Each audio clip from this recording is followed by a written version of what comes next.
on the gable of a house you were now entering free Derry, and I thought, my God almighty, and thousands of people there, the place crowded and jammed, but the excitement was absolutely fantastic. It was electricity in the air, but there was a terrible tension there, but this whole Fleadh thing was to ease that tension quite a bit. For the next 36 hours, I want you to cast aside all your troubles and worries and enjoy this Fleadh show. Thank you very much, ladies and gentlemen. On with the music.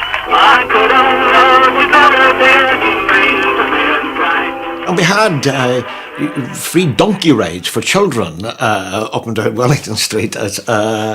And we had free toffee apples. There was a family in Wellington Street who specialised in toffee apples as a sideline. And we told this family to make as many toffee apples as you can. We're going to free toffee apples, donkey rides, music, balloons, fireworks for everyone. And so never have so many toffee apples been eaten in the Bogside. One result of that was that there was an outbreak of diarrhoea in the area a couple of days later, and I think a lot of people have subsequently put that down to CS gas, which may well have been the reason. The toffee apples may have been coincidence, but I've always suspected. I remember the Dubliners coming into my house and sitting down beside the fireplace in a little small living room, and they played music for 23 hours non-stop.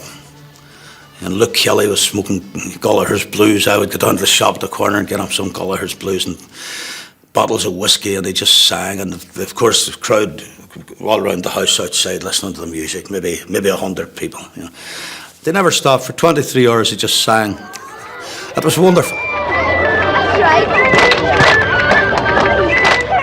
This was the victory dance, if you like. This was the recognition of what we had done, and stars as we came from all over Ireland and further afield, and we felt all of a sudden Derry was the centre of the universe. This was our area. We had claimed it, we had won it, and now people were coming from afar to celebrate it with us.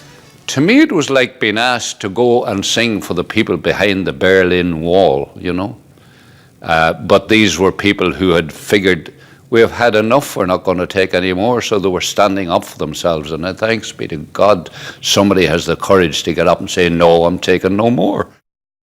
Of course, I remember Luke Kelly singing wonderfully, as he always did, and a little group called the Tara Folk, a group from Cork who had come up, and a children's entertainers from an RTE programme called Wanderly Wagon, who appeared, and Tommy Makem, in the second night, the Sunday night, he's standing on a platform outside the Bogside Inn sang The Four Green Fields. What did I have, said the fine old woman.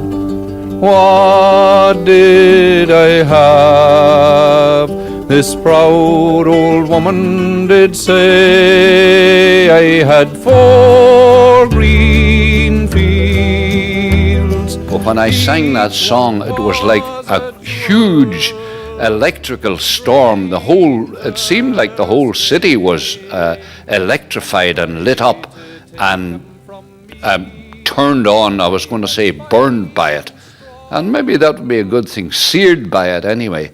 And that evening I got some sort of an impression about that this was more than a song, that it was touching a lot of people in their soul and in their heart.